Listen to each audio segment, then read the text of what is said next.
Sejarah pembuangan anak sebelum datangnya Islam. Yang subscribe, semoga rezekinya lancar dan berkah. Amin. Assalamualaikum warahmatullahi wabarakatuh.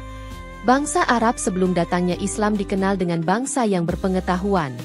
Mereka mampu melahirkan banyak penyair-penyair hebat yang sastranya begitu indah dan penuh makna. Namun sayangnya, peradaban di sana lebih dekat pada tradisi amoral. Perbuatan dan perilaku kesehariannya tidak menunjukkan kepedulian pada moral dan kemanusiaan yang disebabkan oleh pandangan mereka yang nihil tentang kesopanan. Itu sebabnya bangsa Arab dikenal dengan bangsa jahiliyah pada masa itu.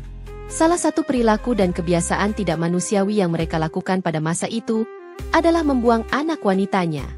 Mereka beranggapan bahwa anak wanita hanya membawa sial bagi keluarganya dan tidak akan memberikan manfaat apa-apa. Berbeda dengan anak laki-laki, mereka sangat bangga dan bahagia dengan kehadiran laki-laki. Imam Fakhruddin Ar-Razi, wafat 606 Hijriah, dalam kitab tafsirnya mengatakan bahwa penyebab orang Arab membuang bayi wanita saat itu karena setidaknya 3 alasan. 1. Karena khawatir ditimpa kemiskinan, baik kemiskinan orang tua yang memeliharanya, atau kemiskinan anak itu ketika dewasa. 2. Anak wanita tidak bisa bekerja sebagaimana anak laki-laki. Dan 3. Karena khawatir anak perempuan mereka diperbudak. Imam Ar-Razi, Tafsir Mafatihul Ghaib, Beirut, Darul Ihya Eturats, 1420, Juz 20 halaman 330. Peradaban ini terus berlanjut di Arab. Mereka tidak rela jika dalam keluarganya terdapat anak perempuan, gengsi, khawatir tidak makan, dan takut tidak bisa bekerja dijadikan alasan untuk membuang anak perempuan di zaman itu. Imam Ibnu Hajar Al-Asqalani, wafat 852 Hijriah, dalam kitabnya mengisahkan awal mula terjadinya kebiasaan membuang anak perempuan di kalangan bangsa Arab. Dalam kitabnya dikisahkan bahwa orang pertama yang melakukan perbuatan tidak manusiawi ini adalah Qais bin Ashim et-Tamimi. Orang pertama yang melakukan itu, mengubur anak wanita hidup-hidup, adalah Qais bin Ashim et-Tamimi. Ibnu Hajar, Fathul Bari Syarh Sahihil Bukhari, Beirut, Darul Ma'arifah, 1379, Juz 10, halaman 406. Kisah ini bermula ketika Nu'man bin Munzir, penguasa Irak, memimpin pasukan besar untuk menyerang musuh-musuhnya, termasuk Bani Tamim, dan mereka berhasil memenangkan peperangan ini. Mereka menyita harta dan membawa gadis-gadis Bani Tamim sebagai tawanan. Tidak lama setelah itu, para pembesar Bani Tamim memohon kepada Nu'man bin Munzir agar gadis-gadis yang dijadikan tawanan itu dikembalikan.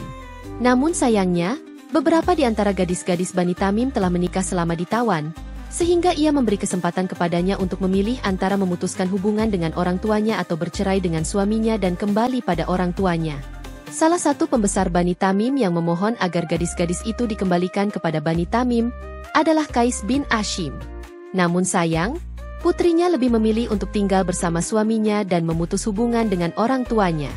Keputusan putrinya itu sungguh sangat menyakitkan hati Qais bin Ashim. Ia merasa telah dikhianati oleh putrinya sendiri, hingga kemudian ia bertekad untuk membunuh anak wanitanya yang lahir di kemudian hari. Tradisi ini kemudian menyebar di kalangan Bani Tamim dan suku-suku lainnya. Kemudian setelah terjadi perdamaian antara Bani Tamim dan penguasa Irak, ia mempersilahkan untuk memilih, kemudian putrinya lebih memilih suaminya, sehingga pilihan itu membuat marah Qais. Bahkan ia berjanji pada dirinya untuk tidak melahirkan anak perempuan kecuali akan menguburnya hidup-hidup. Kejadian ini terus diikuti oleh orang-orang Arab. Imam Ibnu Hajar Al-Asqalani, 10406. Kemudian datanglah Islam untuk mengajarkan moralitas yang luhur kepada mereka. Islam datang sebagai penolong bagi kaum perempuan yang diperlakukan dengan tidak manusiawi di sana. Nabi Muhammad dengan risalah yang dibawanya membimbing masyarakat Arab dan mengarahkan mereka perihal moral yang mulia. Dengan ajaran dari Nabi, akhirnya tradisi Arab yang biasa mengubur anak perempuan itu terkikis dan tidak lagi terjadi penguburan anak perempuan. Alasan khawatir tidak bisa makan tidak lagi bisa dibenarkan, karena pada hakikatnya Allah yang akan menanggung semua itu. Hal ini sebagaimana ditegaskan dalam Al-Quran, Allah Subhanahu wa Ta'ala berfirman, "Dan janganlah kamu membunuh anak-anakmu karena takut miskin. Kamilah yang memberi rezeki kepada mereka dan kepadamu. Membunuh mereka itu sungguh suatu dosa yang besar." Quran Surah Al-Isra, 17:31. Demikian penjelasan perihal kisah pembuangan anak yang terjadi sebelum datangnya Islam. Semoga bermanfaat. Wallahu alam.